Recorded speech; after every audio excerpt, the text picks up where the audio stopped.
I'm sorry, guys. Happy Monday. Christopher Tompkins here with the Morning Huddle. So, how was your weekend? Was it amazing? Was it great? Was it terrific? Mine was really good. Got a lot of stuff done. It's amazing how many things, as I look around my house, I'm just looking and thinking about all the projects that I've been putting off for about 6 months that we've gotten through on these weekends, which is terrific. So hopefully you had a wonderful weekend. You're ready for a really productive week ahead. So let's just jump in today. Something that was brought up to me over the weekend, and we were talking about it kind of in this morning meeting a little bit in one of our breakout sessions, and it was marketing budgets. And one of the things that a lot of people are looking at right now, and you may be one of these people, you're looking at your marketing budget and you're thinking, okay, how can I maximize this? Can I try something different? Can I move some money around? Or maybe you're looking to save just a little bit. Maybe you're thinking, okay, well, maybe I need to ramp some things up and ramp some things down. But one of the things that could be holding you back is that you don't truly understand what your monthly expenses are. I've worked with a lot of companies over the year through consulting, do lots of consulting work, but also through campaigns and teaching and whatever, networking. And one of the things I have found is that one of the biggest barriers to working on refining budgeting throughout the year is never having a running budget or a running list of expenditures. Now, if you are a larger company, you should have a department that handles all of this. So they can pull spreadsheets and they can do anything they want over time. But what if you don't? What if you don't have that? How can you keep track of your monthly expenditures? Well, you could say that, I look at QuickBooks online, or I have my own ledger, or I'm always balancing my checkbook so I know how much money I'm spending. But right now, could you pull out how much money you're spending a month on marketing? Probably not. Off the top of your head, you'd have to look somewhere, or a reference point, or maybe a couple different points. What I suggest is doing a couple things that would be really good and will help you understand where your budgets are and where you can make some really easy changes. Okay, first things first, let's look at the one thing that is the most painful to figure out sometimes is your subscriptions. Do you have subscriptions to different services that you utilize for marketing? Could it be social media schedulers? Maybe you have an upgraded version of LinkedIn Sales Navigator or LinkedIn Premium. Do you have a email marketing program that you're utilizing? Do you have other tools that you're using? Maybe you have a sponsored Trello account that you've upgraded. Maybe you have Evernote that you use. Maybe all of these things fall into the category of marketing if you're utilizing them for marketing. Unless they're an operating expense, when then obviously there's ones that you can split hairs on. But if you're utilizing something for marketing, meaning that your branding's going out on them or your message is going out on the platform, you need to put that into your budget. So what I suggest that you do is grab an Excel spreadsheet and just knock them all out. You can very easily go into your email, insert and put type in receipts or receipt and see what you come up with if the receipts are sent to you. And then just go through the last 40 days and see what's on your list. I mean, some subscriptions may have been annual, but I do feel that they also should be broken down to monthly. So even if you paid in advance, that should be a line item just standard throughout the year.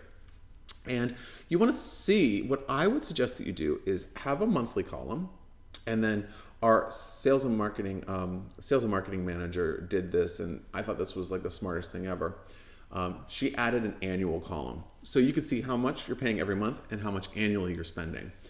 And that annual number really helps me understand what's the benefit that I'm getting for this. Because if I'm looking at like $80 a month, and then I'm looking at that same cost times 12, it's like, oh, well, I don't want to spend that much money a year on that. It's garbage. So let's get rid of it.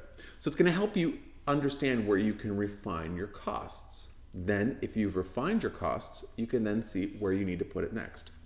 So I would also put in here in terms of your if you're using, if you're doing any sponsored content, there's a lot of different categories that you can look into there.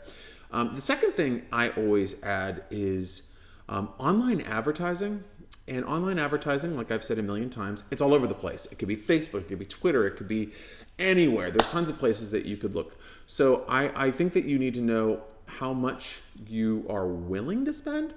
Again, online advertising, a completely different subject, but you should have on that monthly budget what your average spend needs to be. And then you can change it month to month to be malleable, to be organic, and to fit your cost profile. So for example, if you're looking at a online advertising campaign that was $2,000 in October, and then in November, you're like, everyone, we need to pull back. We just need to pull back a little bit towards the end of the year and lean things out. Boom. How much did you get? What did you get off that $2,000 you spent on advertising? Is that going to make an impact if we lose that for the business? Okay. How about this other service that we have on the list that's garbage that we never use and haven't logged into for 6 months? Maybe we can just take that off, and then we would save 2 months of that, which would equal $1,000. So then we can, do you see where I'm going with this? This is simplicity. Again, I'm not trying to be 101 with this. I'm trying to get us back to basics so we can refocus, the refocusing revolution and all that good stuff that I was telling you about. It's time to kind of get back to basics so you can look at data in real time and really understand it. If you are already doing this, you win because you're way ahead of the pack here. The last thing that I like to put into the marketing is if wages are involved with that, or if you're outsourcing services to another company.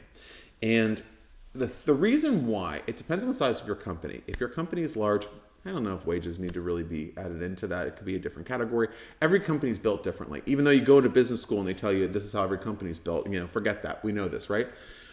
It's just it's like a baseline structure for us to all to just forget and do whatever the hell we want with. But I think for a smaller company, it's important to see how much money you're spending on labor or outsourced services.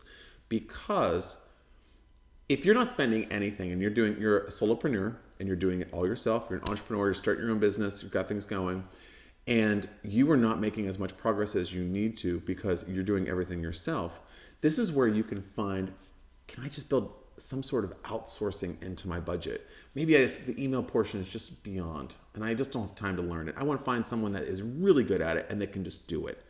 Then find a company like our company or another digital agency that will do it for you 100%, start to finish, done. You don't have to do anything except look at the reports and approve content. So this is where you can also affect change. If you have a monthly budget and your company is unfortunately hit really hard from the economy, you can look and see where things can be moved around. But again, never get rid of anything for any reason that is giving you results. Because looking at the highest thing, this is such a common issue when people make decisions on their marketing and where they need to cut on budgets. If something is giving you a really good return, whether it be through return on influence or return on investment, they're giving you branding, visibility, credibility, and you have a team of people working for you, or an individual working for you, or whatever. Just by removing that cost, you could be removing a lot of other things that are really crucial to your business. Why did you hire that firm in the first place? Why did you hire that individual for the first place? Always understanding what is directly attached in terms of a key performance indicator with any vendor or any employee that you have is really important. So that when you do make decisions in terms of your monthly budget and how you want to move forward and make changes down the road, you understand what value you're losing. So if I'm getting 20 leads a month from this person who's I'm outsourcing to, and I'm closing them, and the sale is worth $10,000, but I'm paying this person $1,000 a month. Oh, $1,000 is the most expensive thing that we have on our balance sheet. Take them out, get rid of them. That's the wrong way to do it.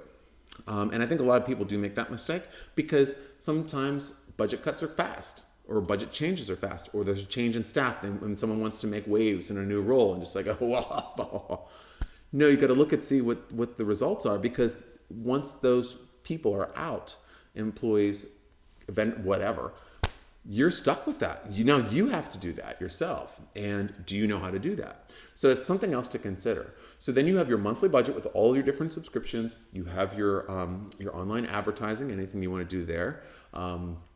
and then also your workforce or your labor, and just keep in front of it. If there are changes, if there's upgrades, if there are things that you can kind of move around.